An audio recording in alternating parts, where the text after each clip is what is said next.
예, 안녕하세요. 대한변호사협회 공인 산재전문 박중영 변호사입니다. 오랫동안 산재전문 변호사로 활동하면서 수많은 산재 사건을 다루었는데요. 그 중에서 재해근로자분들이나 사업주분들에게 도움이 될 만한 사례들을 선별해서 박변의 산재 이야기라는 제목으로 동영상을 제작하고 있습니다. 오늘은 그 18번째 시간으로 과로에 의한 사망과 산재 처리 방법이라는 주제로 이야기를 해볼까 합니다. 설명의 편의를 위해서 재해 근로자의 이름을 이몽룡, 유족인 배우자의 이름을 성춘향으로 해서 이야기를 시작해 보도록 하겠습니다. 45세의 이몽룡은 무역회사의 자재 담당 부장으로 근무를 하고 있었습니다. 이몽룡은 평소에도 저녁 10시 이후에나 퇴근하는 경우가 많았고 접대가 있는 날에는 새벽에야 퇴근하기도 하였으며 사망하기 전날에는 1박 2일로 지방 출장을 다녀오기도 하였습니다. 이몽룡의 유족으로는 배우자인 성춘향이 있었습니다. 이몽룡과 같이 과로로 사망을 해서 한 경우 산재 처리를 하려고 하는데 어떤 절차를 거쳐야 할까요? 근로자가 업무상 재해로 사망한 경우 그 유족은 근로복지공단의 홈페이지에서 산재 유족급여 및 장의비 청구서 양식을 다운받아서 작성한 후 관할 근로복지공단 지사에 제출하시면 됩니다. 그런데 산재 유족급여 및 장의비 청구서에는 재해 발생 원인 및 상황을 기재하는 란이 있습니다. 사고로 인한 사망의 경우에는 재해 발생 원인 및 상황란에 간단하게 사고 발생 경위를 기재하면 근로복지공단의 사고 조사가 이루어진 후 특별한 경우가 아니라면 산재 승인이 나오게 됩니다. 그런데 홍길동과 같이 과로로 인한 사망의 경우에는 재해 발생 원인 및 상황란에 업무상 과로가 있었는지 여부, 업무상 과로가 있었다고 하여도 사망과의 인과관계가 있었는지 여부를 자세하게 기재하고 관련 자료들을 제출해야 합니다. 그렇지 않으면 유족급여 청구에 대해서 부지급 처분이 나올 수가 있습니다.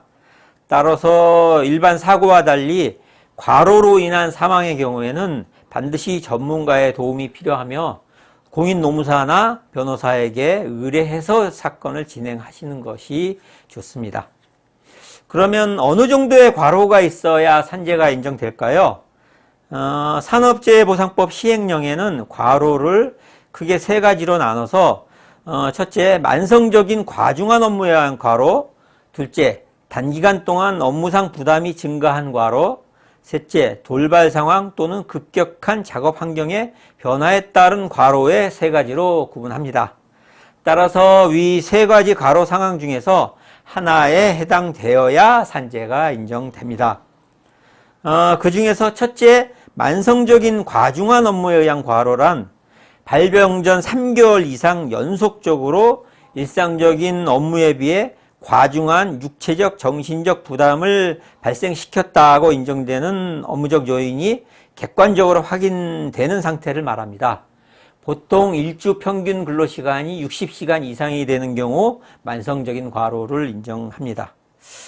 두 번째, 단기간 동안의 업무상 부담이 증가한 과로란 발병 전 일주일 이내의 기간 동안 업무량이나 업무시간이 일상 업무보다 30% 이상 증가되거나 업무 강도, 업무 책임 및 업무 환경 등이 일반인이 적응하기 어려운 정도로 바뀐 경우를 말합니다.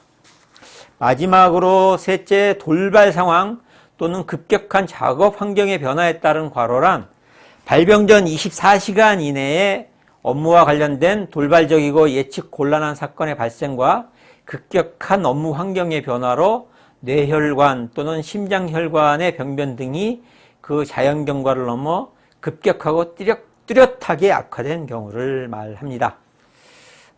이몽룡의 경우에는 평소 협심증이 있었는데 이런 경우에는 산재가 인정되기 힘들까요?